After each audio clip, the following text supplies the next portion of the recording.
Welcome to the grand meeting of the Fathers of Nations.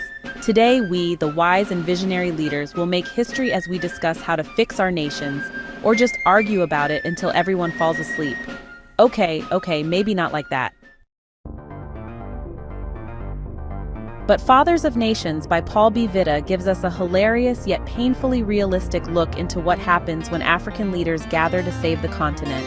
Spoiler alert, it's a mess.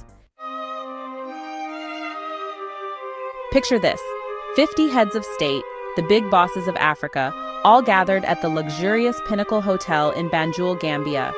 They're there to debate two important documents, Way Omega and Path Alpha.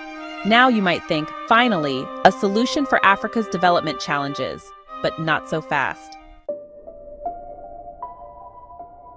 Way Omega is this fancy development strategy, carefully crafted by experts. But honestly, no one seems to understand it.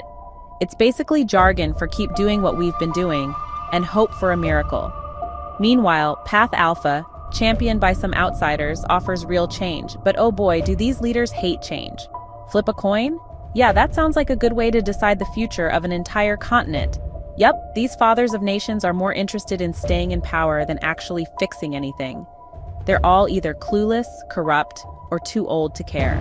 President Didier Bangura, who chairs the summit, can barely stay awake during the debates, let alone figure out how to lead his country. And this, my friends, is Fathers of Nations by Paul B. Vitta. The story follows four men who are fed up with the broken systems in their countries. They've all been wronged, either by corruption, injustice, or just sheer bad governance. And they've come to Banjul with one mission: to push for real change. My wife left me for a politician. A politician. My people were slaughtered and I lost everything. I spoke the truth and they jailed me. No more sermons for me. I'm an expert in nuclear bombs and I still can't get these leaders to listen. These guys aren't here to play nice. They're ready to challenge the old guard and push for Path Alpha, the plan that might actually make a difference. But of course, in classic Fathers of Nations style, their biggest obstacle isn't the complexity of the plan. It's the fact that the leaders in charge are, well, completely hopeless. Now don't get me wrong, this book is more than just satire and funny situations. It's actually a deep reflection on the state of leadership in Africa. The title itself, Fathers of Nations, is dripping with irony. These leaders are supposed to be the fathers guiding their nations to prosperity, right? But in reality, they're like tired old babysitters who forgot how to do their job. In real life, we have legendary leaders like Julius Nyerere, Kwame Nkrumah, and Jomo Kenyatta, true fathers who led their nations to independence and had a vision for the future. But in this novel, the so-called fathers are the exact opposite: clueless, visionless, and out of touch. It's a biting commentary on how power has been misused and how real development takes a back seat to political survival. Paul B. Vitta uses humor, satire, and a bit of absurdity to shine a light on the very real problems facing many African nations today: corrupt leadership, stagnation, and the lack of meaningful progress.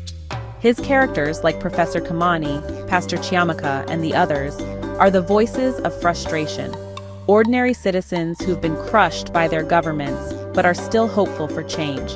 And it's not just a story about leaders flipping coins to decide the fate of nations. It's about the deep-rooted issues that hinder Africa's potential. At the end of the day, the win of Path Alpha in the book is a small but symbolic victory for the people. So, if you're looking for a novel that's both hilarious and thought-provoking, Fathers of Nations is the book for you. Paul B. Vitta delivers a masterful satire that'll make you laugh, but also leave you thinking about the state of leadership and governance in Africa today. And so, the Fathers of Nations have spoken. Well, at least in this novel. Thanks for watching, and don't forget to like, subscribe, and hit the bell icon. I was thinking of making another video covering the whole book from chapter 1 to 14. Drop me a comment if I should do that. But until then, maybe one day we'll figure out how to actually run a nation without flipping a coin.